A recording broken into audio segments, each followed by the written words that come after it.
बिस्मिल्लाहिर्रहमानिर्रहीम।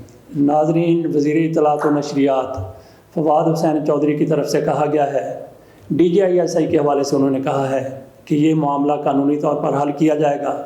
साथ ही वो ये भी कहते हैं कि कानून के मुताबिक DGISI की तैनाती वज़ीर आज़म का इख्तियार है।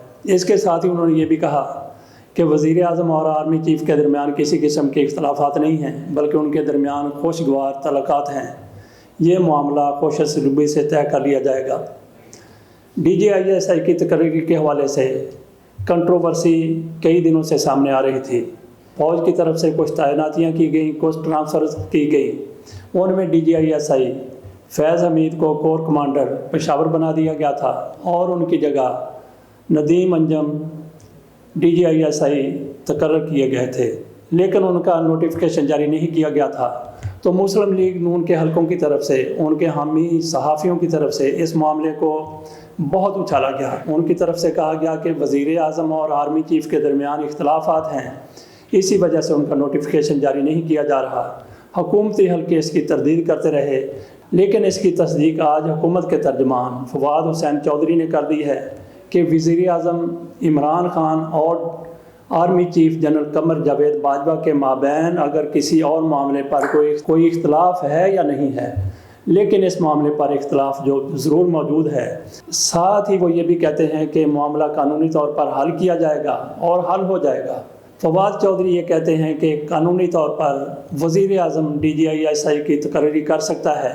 अगर ये मामला है तो फिर तो कंट्रोवर्सी पैदा ही नहीं होनी चाहिए थी। बहरहाल कोई ना कोई वजह तो ज़रूर है।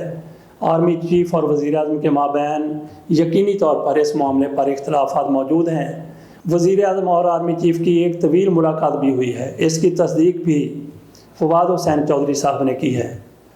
अगर इस मुलाकात में मामला तय पा गया होता तो अब तक DGISI का नोटिफिकेशन जारी हो गया होता।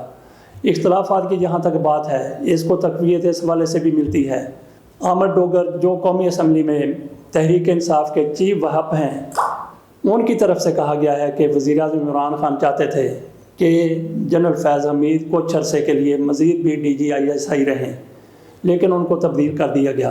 तब्दील किसने किया? आर्मी चीफ़ ने तब्दील किया। इन सारी चीज़ों से ये बात सामने आती है कि आर्मी चीफ़ ने ये जो तकर्रियाँ की हैं, तबादले किए हैं, वो वज़ीर आज़म की मर्ज़ी के बग़ैर किए हैं। दीगर तबादले किसी कोर कमांडर को शिफ्ट कर किसी कोर कमांडर का तबादला करना या दीगर जो तकर्रियाँ और तबादले हैं, वो बिलाशुबा आर्मी चीफ़ की सवाबदीद है, उसके मुताबिक उन्होंने फ़ैसला किया है। लेकिन फवाद हुसैन चौधरी कहते हैं कि ISI DGISI की तकर्री कानूनी तौर पर वज़ीर आज़म कर सकते हैं। अगर ऐसा है तो फिर आर्मी चीफ़ की तरफ से अपने इख्तियारात से क्या तजावुज़ किया गया है? इसमें फ़ौज का तो ज़्यादा कसूर नहीं है। कसूर किसका है? ज़्यादा कसूर हुकूमत का है। मैंने ज़्यादा कसूर की बात की है, ज़्यादा कसूर हुकूमत का है, लेकिन फ़ौज को भी आप यहाँ पे बरी-ए-ज़िम्मा करार नहीं दे सकते। आखिर ये ख़बरें कहाँ से चली कि DGISI का नोटिफिकेशन नहीं हो रहा? इख्तलाफात मौजूद हैं। मंसूर अली ख़ान जैसे लोग वो TV पर आकर बड़ी बड़ी बातें करते रहे, आखिर उन तक बातें किसने पहुँचाई हैं? इसका मतलब ये है कि फ़ौज के अंदर ऐसा हल्का ज़रूर मौजूद है, ऐसे लोग ज़रूर मौजूद हैं जो अपनी फ़ौज ही की जासूसी करते हैं, फ़ौज के बारे में अंदर की बातें बाहर पहुंचाते हैं, मीडिया तक पहुंचाते हैं। तो इसको देख लिया जाए कि ये मुनासिब है या नहीं मुनासिब। ये फ़ौज को एहतसाब करना चाहिए जिस तरह से हुकूमत अपने लोगों का एहतसाब करती है। तो DGISI की तकरीर इंतहाई ज़्यादा अहमियत की हामिल है और इस दौर में मज़ीद ज़्यादा। आर्मी चीफ़ की तरफ से DGISI का तबादला कर दिया गया, नए का तकर्रर कर दिया गया, तो इसके पीछे भी एक बड़ी गेम की निशानदही की जा रही है। माहिरीन की तरफ से, सियासी माहिरीन की तरफ से जो अंदर की बातें जानते हैं। नाज़रीन, आपको ये याद होगा कि जब मियां नवाज शरीफ साहब पाकिस्तान से बाहर गए हैं, चक्कर दे के गए हैं, धोखा दे के गए हैं या जिस तरीके से भी गए हैं, वज़ीर आज़म इमरान खान उनको बाहर नहीं भेजना चाहते थे, लेकिन वो कहते हैं कि मुझे तरस आ गया। इसके साथ साथ ये बातें भी, ये ख़बरें भी, ये अफवाहें भी, ये क्या सराइयाँ भी, कुछ लोगों को इन पर यकीन था, ये भी सामने आती रही कि फ़ौज की तरफ से मियां नवाज शरीफ को पाकिस्तान से बाहर जाने दिया गया है। इमरान खान नहीं चाहते थे, लेकिन फ़ौज चाहती थी। अब आ जाए मौजूदा सिनारियो की तरफ। आज फिर ये कहा जा रहा है کہ میاں نواز شریف साहब दिसंबर में पाकिस्तान वापस आ जाएंगे। इस हवाले से उनकी तैयारियां जारी हैं। इसकी तरदीद कहीं से नहीं हो रही, बल्कि तस्दीक दर तस्दीक हो रही है। गो मियां नवाज शरीफ को वहाँ पे वीज़े के मसले का सामना है, उनके ख़िलाफ़ फ़ैसला आ सकता है। लेकिन वो अगर पाकिस्तान नहीं आना चाहते तो वो किसी भी अरब मुल्क में जा सकते हैं, किसी और दोस्त मुल्क में जा सकते हैं। लेकिन उनकी तरफ से अब तक यही शवाहिद सामने आए हैं कि वो पाकिस्तान आ जाएंगे। वैसे मेरी ज़ाती राय ये है कि मियां नवाज शरीफ किसी भी सूरत पाकिस्तान उस वक्त तक नहीं आएंगे जब तक उनको यकीन नहीं हो जाता कि उनको कुछ रिलीफ मिलेगा।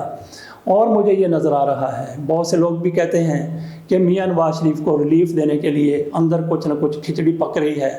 अदलिया के दरमियान और फ़ौज के दरमियान मुशावरत हो गई है या हो रही है। ये ऐसी सुनी सुनाई बातें हैं और दिल भी इनको मानता है कि जिस तरीके से आर्मी चीफ़ की तरफ से पहले भी कहा गया था कि मियां नवाज शरीफ को बाहर भिजवाने में फ़ौज का हाथ है, तो अब भी मियां नवाज शरीफ की वापसी में भी लगता है कि फ़ौज का हाथ है। और उस हवाले से अभी से मंजरनामा तैयार किया जा रहा है, अभी से ग्राउंड तैयार की जा रही है। इस हवाले से DGISI फैज़ हमीद अगर होते तो सवाल ही पैदा ना होता कि नवाज शरीफ साहब पाकिस्तान आते और वो अपने घर में चले जाते। लेकिन नए DGISI को इसलिए लाया जा रहा है कि वो मियां नवाज शरीफ की पाकिस्तान आमद को यकीनी बनाएंगे और पाकिस्तान में हालात ऐसे पैदा कर दिए जाएंगे कि कोई उनकी तरफ देख नहीं सकेगा। मुस्लिम लीग नून के हलकों की तरफ से जैसे ही नोटिफिकेशन, जैसे ही ये तब्दीलियाँ हुई, फैज़ हमीद साहब को कोर कमांडर पेशावर बना दिया गया, उनकी जगह नदीम अंजम साहब का नाम आ गया कि वो DGISI बनेंगे। नून लीग के हलकों की तरफ से ये कहा जाने लगा कि उनका DG निकाल दिया गया है, हमारा DG आ रहा है और अब सत्ते खैरा हैं, रास्ते हमवार हो रहे हैं, मियां नवाज शरीफ के लिए परेशानियां ख़त्म हो जाएंगी। मुझे भी यही लगता है कि ये सारी खिचड़ी पक रही थी। वज़ीर आज़म इमरान खान ने अगर अपनी साख बरकरार रखनी है, वो जिस तरीके से बातें करते रहे हैं, ऐलान करते रहे हैं, बल्कि उनको कहा जाए कि बढ़ के मारते रहे हैं, उनके लिए इंतहाई ज़रूरी है कि जब मियां नवाज शरीफ पाकिस्तान आ जाएँ तो वो जैसे इमरान खान कहते रहे हैं कि वो घर में ना बैठें बल्कि जेल में जाएं। जबकि दूसरा तबका, दूसरा हल्का, दूसरी तरफ के लोग वो थोड़े से मजबूत नज़र आ रहे हैं और उस मजबूती के लिए DGISI का तबादला ज़रूरी था, वो उन्होंने करवा लिया। लेकिन अब मामला दरमियान में लटक गया है। तो सारी गेम मुझे नज़र आ रहा है, कुछ लोग भी कहते हैं ये सारी गेम, ये सारी खिचड़ी, ये सारा ग्राउंड मियां नवाज शरीफ की वापसी के लिए तैयार किया जा रहा है। नाजरीन, हमारे यहाँ ये भी होता रहा है कि एक वज़ीर आज़म की तरफ से, बल्कि बेनज़ीर भुट्टो की तरफ से कहा गया था कि मैं नौकरी नहीं करूँगी। तो यहाँ पे ये भी होता रहा है कि वज़ीर आज़म नौकरी करते रहे हैं। इसका मतलब है कि ऊपर उनके कोई और ऐसा हाथ है जो उनको डिक्टेशन देता है, जो उनको चलाने की कोशिश करता है। वो कौन सा हाथ है? उसको इस्टेब्लिशमेंट कहते हैं, उसको फ़ौज कहते हैं। और फ़ौज की तरफ से भी हो सकता है कि बाज़ औक़ात कह दिया जाता हो कि अब हम नौकरी नहीं करेंगे, हालांकि उनका काम नौकरी करना ही है, वही कुछ करना है जो कानून के मुताबिक कोई हुकूमत कहती है। मैं एक बात फिर बाबर करवा दूं कि जो कानून के मुताबिक हुकूमत कहती है, अगर कानून के मुताबिक हुकूमत नहीं कहती तो किसी भी अदारे के लिए, किसी भी शख्स के लिए, किसी भी सरकारी मुलाजम के लिए उस हुक्म को मानना ज़रूरी नहीं है। मामला अगर बिगड़ते हैं तो फिर अदालतें मौजूद हैं। वज़ीर आज़म इमरान खान, मैं समझता हूँ कि वो सारे मामला कानून के मुताबिक चलाना चाहते हैं। तो DGISI के मामले में मुझे ये ख़दशा भी नज़र आ रहा है कि अगर आर्मी चीफ़ की तरफ से कानून के मुताबिक फ़ैसले ना किए गए, कानून के मुताबिक अमल दरामद ना किया गया, फवाद हुसैन चौधरी ने जिस तरह से कहा है कि कानून के मुताबिक DGISI की तकर्री का इख्तियार वज़ीर आज़म के पास है, अगर ऐसा है तो मैं ये समझता हूँ कि फिर आर्मी चीफ़ को बैक फुट पे जाना होगा और यकीनी तौर पर आर्मी चीफ़ बैक फुट पर जाएंगे। अगर वो बैक फुट पर नहीं जाते, ये वज़ीर आज़म बेनज़ीर भुट्टो नहीं है, ये वज़ीर आज़म मोहम्मद खान जुनैदो नहीं है, ये वज़ीर आज़म इमरान खान है, जो कई बार कह चुका है कि अगर आर्मी चीफ़ मेरे सामने ये ऐसी बात करता तो मैं उसको खड़े खड़े उसके ओहदे से निकाल देता। ये मामला अगर कानूनी तौर पर वज़ीर आज़म इमरान खान के दायरा इख्तियार में आता है तो यकीन जाने कि DGISI के तकर्री के हवाले से अगर आर्मी चीफ़ की तरफ से ज़िद की गई या इसरार किया गया तो मुझे ये लगता है कि आर्मी चीफ़ की छुट्टी हो सकती है। कुछ लोगों की तरफ से ये भी कहा जा रहा होगा कि फ़ौज बहुत मजबूत है। फ़ौज वाकई बहुत मजबूत है, लेकिन एक एक शख्स से मिलकर फ़ौज बनती है और मजबूत भी एक एक शख्स से मिलकर होती है। इंडिविजुअल कोई भी फ़ौज में मजबूत नहीं है।